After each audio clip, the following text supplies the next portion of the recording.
Wait, you're all sisters? We are, the Montgomery sisters of Boston. You mean 4 brides arrived and they're all family? That a problem, Mr. Callahan? Dust choked the Silver City stagecoach stop as 4 women stepped down onto the unforgiving Idaho dirt. 4 brothers stood waiting, each holding a crumpled letter from a lonely stranger. But as the dust settled, Wilson Callahan realized the 4 women they'd promised to marry shared the exact same face. The spring of 1883 came late to the Owyhee Mountains, leaving the Callahan Ranch buried under a stubborn layer of frost.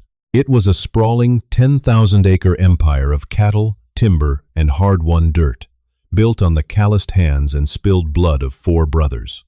They had everything a man in the Idaho Territory could want: land, cattle, and a formidable reputation. Everything except a future.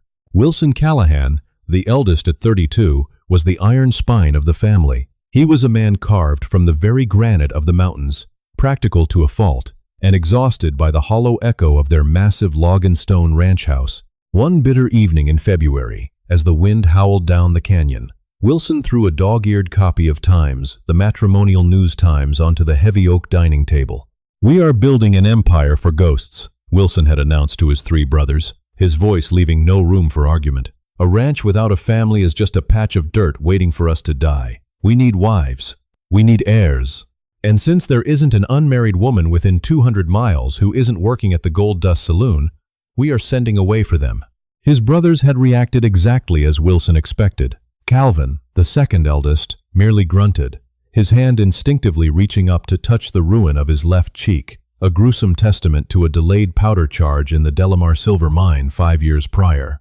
Levi, the charming, restless 3rd brother, laughed out loud, shuffling a deck of cards with practiced ease, viewing the whole endeavor as a high-stakes gamble. And Judd, the youngest at 22, had blushed, his naive, optimistic heart immediately soaring at the prospect of true love. They each placed an advertisement in the Eastern papers, filtering their replies over the next 2 months. Wilson chose a practical, hearty-sounding woman who signed her name Abigail Smith. Calvin, certain no woman could ever look upon his scarred face with anything but pity or revulsion, chose a quiet, demure girl named Clara Jones, who wrote that she sought peace and a hidden life. Levi, secretly drowning in debts to a brutal local cattle baron named Hiram Cobb, specifically selected a woman named Rebecca White, whose letters dripped with the refined elegance and subtle hints of Boston high society wealth. Judd fell head over heels for the poetic, tender letters of a girl named Sarah Brown, 2,000 miles away, in the damp, suffocating fog of Boston, Massachusetts. There were no Smiths, Joneses, Whites, or Browns. There was only the Montgomery family, and they were entirely out of time. 6 months earlier, Adrian Montgomery, a once proud shipping merchant, had watched his final galleon sink off the coast of the Carolinas. Bankrupt, disgraced, and hounded by ruthless creditors, Adrian had taken a revolver into his study and ended his life, leaving his 4 daughters with nothing but the clothes on their backs and a mountain of insurmountable debt. Abigail Montgomery, 26, and fiercely protective of her younger sisters, was the one who found the blood. She was also the one who found the eviction notice nailed to their door. Desperation breeds a unique kind of genius, and as Abigail scoured the newspapers for work, she stumbled upon the matrimonial section. Her eyes locked onto 4 specific advertisements. Though the men had distinct requirements, the return address for all 4 was the same: the Callahan Ranch, General Delivery, Silver City, Idaho Territory. Brothers. 4 wealthy, isolated brothers. Abigail knew her sisters would never survive the workhouses or the cruel streets of Boston.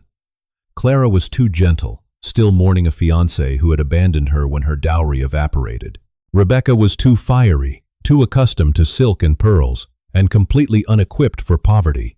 And young Sarah was fragile, suffering from a weak chest that the harsh New England winters constantly threatened to claim. So, Abigail committed a desperate fraud. She answered the ads, orchestrating an intricate web of lies. She fabricated 4 distinct personas, using false surnames to prevent the brothers from realizing they were adopting an entire family. She tailored each letter to perfectly bait the specific Callahan brother, promising whatever they needed to hear. She forged the responses, managing the correspondence with the ruthless efficiency of a general planning a war. When the train tickets and travel funds arrived from Idaho, Abigail finally confessed her plot to her sisters. "We have sold ourselves to strangers," Rebecca had spat, pacing the floor of their freezing boarding room, her auburn hair flashing in the dim candlelight. "You're shipping us off to the edge of the earth to marry dirt farmers." "They are cattlemen, Rebecca. And they are wealthy," Abigail had corrected coldly, though her hands trembled. "We are going. We will marry them. We will have roofs over our heads, food in our bellies, and most importantly, we will stay together. If we remain here, we starve, we die. Do you understand me?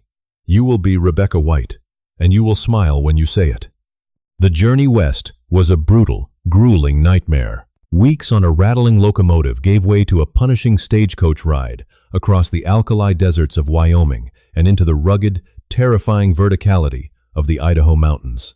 With every mile, the reality of what they were doing settled heavily upon them. They were mail-order brides. They belonged to men they had never met, bound by promises written on paper that was already curling at the edges. The 14th of May, 1883. The Silver City stagecoach stop was nothing more than a wooden boardwalk, a telegraph office, and a muddy street, teeming with rough-hewn miners, mules, and the sharp, metallic tang of silver ore in the air. The stagecoach brakes shrieked like a dying animal as it ground to a halt. Wilson Callahan stood tall, his jaw set, wearing a stiff-collared shirt that felt like a noose. Beside him, Calvin slouched, the brim of his Stetson pulled low to hide the worst of his facial scars. Levi leaned against a hitching post, spinning a silver dollar across his knuckles, a nervous habit that betrayed his calm exterior. Judd was bouncing on his heels, clutching a bouquet of wilted wildflowers he had picked that morning. The stagecoach door swung open. Abigail stepped down first. She wore a modest, travel-stained navy dress, but her posture was uncompromising. Her striking dark chestnut hair, high cheekbones, and piercing hazel eyes immediately caught Wilson's attention. He stepped forward, removing his hat. "Miss Smith?" Abigail didn't answer immediately. Instead, she turned and offered her hand to the interior of the coach. Out stepped Clara. She wore a faded green dress, her head bowed shyly, but as she looked up, Calvin froze. She had the exact same striking chestnut hair, the exact same high cheekbones, the exact same hazel eyes as the woman beside her. Levi stopped spinning his coin as the third woman, Rebecca, descended. Her dress was of finer material, though worn at the hems, and she carried herself with a defiant, almost haughty grace. But her face, it was an unmistakable mirror of the first two. Finally, young Sarah was helped down by Judd, coughing lightly into a handkerchief. She was paler, more delicate, but unquestionably cast from the exact same mold. 4 women. 4 identical faces. The noise of the street seemed to vanish, replaced by the howling of the mountain wind. Wilson looked down at the crumpled letter in his hand, then at the 4 women, standing shoulder to shoulder in the dust. The realization hit him like a physical blow. The different handwriting, the different surnames, the perfectly tailored responses. It had all been a performance. "Your sisters," Wilson stated, his voice a low, dangerous rumble that cut through the silence. Abigail lifted her chin, meeting his furious gaze without blinking. "We are the Montgomerys of Boston. I am Abigail. These are my sisters, Clara, Rebecca, and Sarah." "You lied," Wilson said, his grip tightening on his hat until his knuckles turned white. "In the very first breath, before we even knew your names, you lied. You manufactured 4 separate women." "I did what was necessary to keep my family alive," Abigail shot back, her voice unwavering, though her heart was hammering violently against her ribs. "Your letters offered sanctuary. We needed it. Would you have paid for 4 sisters to come out here together?" "No," Wilson snapped, "because a marriage built on a foundation of lies is a house built on sand." Calvin took a step backward, the shadow of his hat hiding his eyes. "Which one of you is supposed to be Clara?" he asked, his voice rough as gravel. Clara stepped forward, her hands clasped tightly in front of her. "I am." She looked at Calvin, and for the first time, the wind caught the brim of his hat, exposing the jagged, healed flesh that pulled his left eye downward and scarred his cheek. Clara's breath hitched just slightly, just for a fraction of a second, but Calvin saw it. He turned away, his shoulders tense. "She doesn't want me. Take 'em back to the station, Wilson." "Wait," Judd cried out, stepping toward Sarah. "Sarah, your letters. The poetry. Was that all a lie too?" Sarah shook her head violently, tears brimming in her eyes. "No, no, Judd. The words were mine. Only the name was false, I promise you." Levi, meanwhile, pushed himself off the hitching post. He walked slowly toward Rebecca, his eyes sweeping over her travel-worn but distinctly high society clothing. A slow, calculating smirk spread across his face, though there was a dark glint of panic in his eyes. "Well, Miss Rebecca White or Montgomery, is it? I suppose your letters about your sprawling family estate in Massachusetts were also a creative exercise." Rebecca glared at him, her pride flaring. "The estate was real. It was seized by the bank. We are destitute, Mr. Callahan. If you were looking for an heiress, you have bought yourself a pauper." Levi let out a harsh, bitter laugh that sounded more like a bark. "An heiress? Darlin', that is a tragedy. Because I am drowning in $5,000 of gambling debt to the worst man in this territory, and I was banking on your dowry to keep me from getting a bullet in the back of the head." The silence that followed was suffocating. Rebecca's face drained of color. You have no money?" "Oh, we have land," Levi grinned humorlessly, "and cows, but cash? I'm as broke as you are, sweetheart. Looks like we both caught a bad hand." "Enough," Wilson bellowed, silencing the street. He looked at the four women, stranded 2,000 miles from civilization, clutching their meager carpet bags. He was a hard man, but he was not cruel. He could not leave them on the streets of Silver City, where men with bad intentions outnumbered the women 50-1. "Get your bags in the wagon," Wilson ordered, his voice devoid of any warmth. "You will come to the ranch. We will sort out this deception away from the eyes of the town. But do not mistake this for acceptance, Miss Montgomery. The weddings are off." The wagon ride up to the Callahan Ranch took 4 agonizing hours. The road wound through steep, treacherous canyons of red rock and clinging pine trees. The silence in the wagon was absolute, save for the rhythmic, jarring thud of the horses' hooves and the creaking of the wooden wheels. The sisters sat huddled together on one side, clutching each other against the biting mountain chill, while the brothers rode alongside on horseback, looking more like armed guards transporting prisoners than prospective grooms. When they finally crested the ridge, the Callahan Ranch spread out before them in the twilight. It was undeniably magnificent, a vast valley ringed by snow-capped peaks, with thousands of cattle dotting the green pastures. The main house was a fortress of raw timber and river stone. But as the sisters were ushered inside, the reality of a house devoid of a woman's touch became starkly apparent. There were no curtains, no rugs, no warmth, just heavy furniture, rifles mounted on the walls, and the smell of wood smoke and leather. That night, Abigail lay awake in the dark, drafting a new battle plan in her head. Wilson's rejection stung more deeply than she anticipated. He was harsh, yes, but there was an undeniable, grounding safety in his presence. She had deceived him, and now she had to find a way to make him see her value, not just as a bride, but as an equal partner in this brutal land. Across the hall, Calvin sat alone in the dark on the porch, nursing a glass of whiskey and tracing the scars on his face, convinced that Clara's flinch was the final verdict on his worth.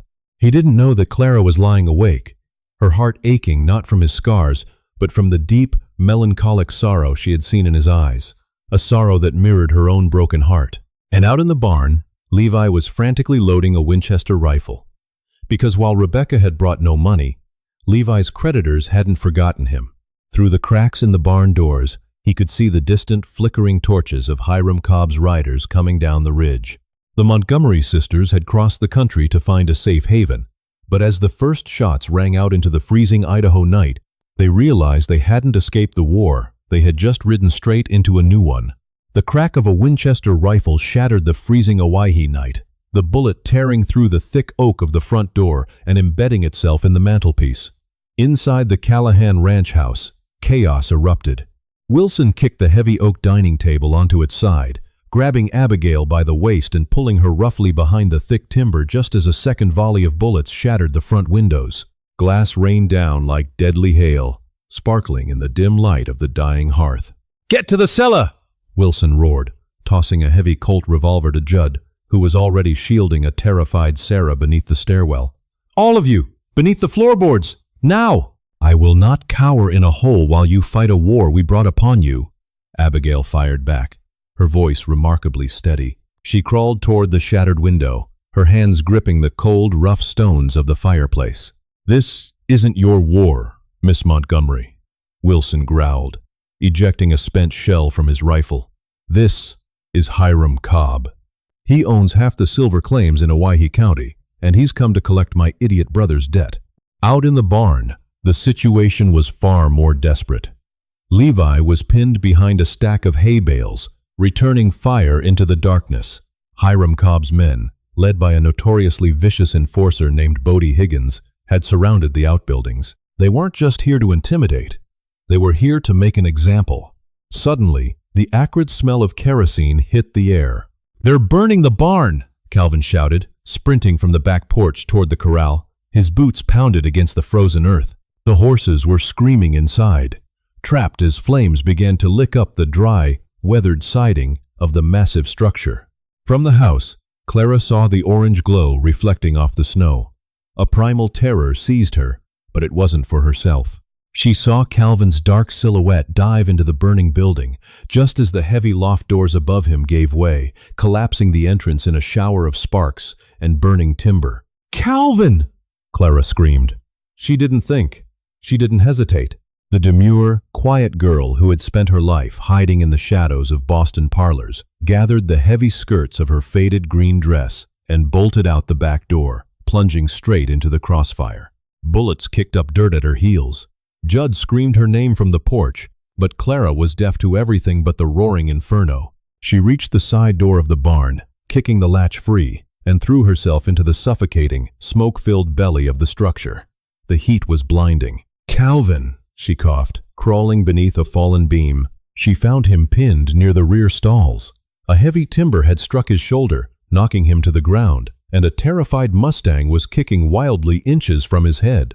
Calvin was struggling to lift the beam with his one good arm, his scarred face illuminated by the hellish orange light. When he saw Clara, his eyes widened in absolute horror. "Get out," he rasped, coughing violently. "The roof is coming down." "I am not leaving you," Clara snapped, a fierce, unrecognizable strength in her voice. She grabbed a heavy iron pitchfork and wedged it beneath the burning timber, using the stall wall for leverage. "Push, Calvin! Push!" Together, with an agonizing groan, they heaved. The timber rolled just enough for Calvin to scramble free. He grabbed Clara's waist, dragging her out the side door just as the main roof collapsed in a deafening roar of fire and ash. They tumbled into the freezing mud, gasping for air, their faces blackened with soot. Calvin looked at her, his chest heaving. His hat was gone, his scars fully exposed to the violent light of the fire. Clara didn't look away. She reached up, her soot-stained fingers gently touching the ruined flesh of his cheek. "You ran into a fire for me," Calvin whispered, his voice cracking, entirely bewildered. "Why?" "Because you are a good man," Clara said, tears cutting clean tracks through the ash on her face. "And I have had enough of cowards." Meanwhile, on the western ridge, Levi was backed into a corner. He had run out of ammunition, retreating into the spring house. Bodie Higgins kicked the door open, a cruel smile twisting his face beneath his greasy beard. He raised his revolver, aiming squarely at Levi's chest. "Mr. Cobb sends his regards, Callahan," Bodie spat. Before Bodie could pull the trigger, a deafening crack echoed inside the tiny stone building. Bodie's eyes rolled back, and he collapsed, revealing Rebecca standing in the doorway behind him. Her pristine high society travel dress was torn. Her hair was a wild tangle, and in her trembling hands, she held a smoking silver-plated double-barreled Derringer. Levi stared at the dead man, then slowly looked up at the fiery auburn-haired woman from Boston. He let out a breathless, disbelieving laugh. I thought you said you were destitute." "I am," Rebecca said, her hands shaking so badly she nearly dropped the gun. "But my father insisted a lady should always carry a little insurance in her reticule. Now get up, you idiot, before more of them come." The gunfight lasted another brutal hour. Wilson, a seasoned veteran of the frontier, systematically picked off Cobb's men from the second-story window until the remaining thugs, realizing the ranch was too heavily fortified and the barn fire had failed to flush the brothers out, retreated into the dark canyons, leaving their wounded behind. The dawn broke over the Owyhee Mountains in hues of bruised purple and gold, illuminating a devastating scene. The massive barn was reduced to a smoldering foundation. The ranch house was peppered with bullet holes, but the 8 souls inside had survived. Wilson sat on the edge of the front porch, wrapping a bloody bandage tightly around his left thigh where a stray piece of shrapnel had caught him. He winced, pulling the knot tight, only to feel a pair of small, steady hands push his away. Abigail knelt before him, holding a basin of warm water and a clean linen cloth. She didn't ask for permission. She simply began cleaning the wound with efficient, gentle precision. "You didn't hide in the cellar," Wilson noted, his voice rough, staring down at the crown of her dark hair. "I told you," Abigail replied, not looking up. "I do not cower. I survived the streets of Boston when the bankers threw us into the snow. I survived a father who took his own life. I will not be driven off by a few cattle rustlers." Wilson watched her. The anger that had boiled inside him at the stagecoach station had completely evaporated, replaced by a profound, overwhelming respect. He had ordered a mail-order bride, hoping for a submissive, quiet woman to keep his house clean. Instead, he had been sent a queen. "I was wrong about you," Wilson said quietly. "About all of you. You built a house of lies, Abigail, but you built it to protect your family. A man who judges a woman for fighting for her blood has no right to call himself a man at all." Abigail finally looked up, her hazel eyes locking onto his. "Does this mean the weddings are back on, Mr. Callahan?" A rare, genuine smile cracked Wilson's hardened face. "It means we start over, Miss Montgomery, without the paper promises." 3 weeks later, the dust in Silver City was stirred up once again, but this time it was by a lone horseman wearing a crisp suit and a bowler hat. He rode straight up the mountain to the Callahan Ranch, carrying a leather satchel that bore the insignia of the Pinkerton National Detective Agency. His name was Josiah Flint, and he carried news that would turn the Montgomery sisters' world upside down for a second time. The brothers and sisters gathered in the newly rebuilt dining room. Flint stood at the head of the table, pulling a thick stack of legal documents from his bag. "Miss Abigail Montgomery," Flint began, his voice crisp and professional. "I have been searching for you and your sisters for 4 months. It is regarding the estate of your late father, Adrian Montgomery." "My father died penniless, Mr. Flint," Abigail said tightly, the old wounds aching. "His ships sank. The banks took everything." "His ships did sink," Flint corrected, "but the bankruptcy was a fabrication. Your father's business partner, a man named Thaddeus Rowe, embezzled the company's reserve funds, nearly $300,000, and falsified the bank records to make it appear as though the debts were insurmountable. He drove your father to despair, seized the remaining assets, and fled to New York." A heavy, suffocating silence fell over the room. Rebecca gasped, burying her face in Levi's shoulder. Clara grabbed Calvin's hand beneath the table, holding on as if she might float away. "Rowe was apprehended by our agents 6 weeks ago," Flint continued, setting a bank draft on the table. "The funds have been recovered. The shipping company has been liquidated legally. The estate belongs to you and your sisters. You are, each of you, incredibly wealthy women. You no longer need to remain in this remote situation. I have tickets to escort you back to Boston." Levi let out a slow breath, stepping away from Rebecca.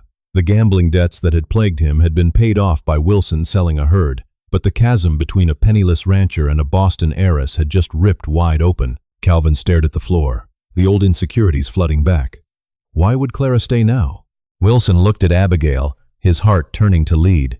"You're free," he said, his voice void of emotion. "You got what you wanted. Your family is safe." Abigail looked down at the bank draft. It represented everything they had lost: the silk dresses, the warm parlors, the high society of the East. It represented safety. She picked up the piece of paper, walked over to the roaring fireplace, and, to the absolute horror of Josiah Flint, tossed it onto the mantel. "Boston killed my father," Abigail said, her voice ringing out clear and strong. "Boston threw us into the streets, while men in fine suits looked the other way. This dirt," she stamped her foot on the rough-hewn pine floorboards of the Callahan house, "this dirt bled for us. We were strangers, we were liars, and these men stood between us and a firing squad." She turned to Wilson, stepping into his space, her eyes blazing with fierce, undeniable love. "I am not Rebecca White. I am not Abigail Smith. I am Abigail Montgomery, and I am staying right here." Across the room, Clara turned to Calvin, her hands framing his scarred face. "I don't want a mansion, Calvin. I want a man who runs into fires for me." Rebecca grinned, wiping a tear from her eye, and grabbed Levi by the lapels of his shirt. "Well, Mr. Callahan, it appears I am an heiress after all. And since you are notoriously terrible with money, you are going to need a very strict wife to manage it." Even Judd and Sarah, the two quietest souls in the room, held each other close, knowing their poetic romance was finally rooted in truth. The quadruple wedding was held in late June, beneath the sprawling branches of a massive cottonwood tree by the river. The entire town of Silver City attended, if only to see the legendary Callahan brothers finally brought to heel by 4 women with the same face. Marshal Duncan officiated the ceremony, his badge shining in the summer sun. There were no more paper promises. There were no more false names. As Wilson kissed his bride, the echoes of their vows carried up into the rugged Owyhee Mountains, sealing a dynasty built not on blood or silver, but on the unyielding strength of 4 desperate sisters who traveled across the world, only to find that true salvation wasn't found in a bank vault, but in the wild, untamed heart of the West. Did this wild tale of deception, danger, and romance keep you on the edge of your seat? The Wild West was built by brave women and tough men, and the Callahan Montgomery legacy proves that sometimes the biggest gambles lead to true love. If you love this story, hit that like button, share it with your friends who love a good historical drama, and don't forget to subscribe to the channel for more incredible frontier tales. See you in the next video.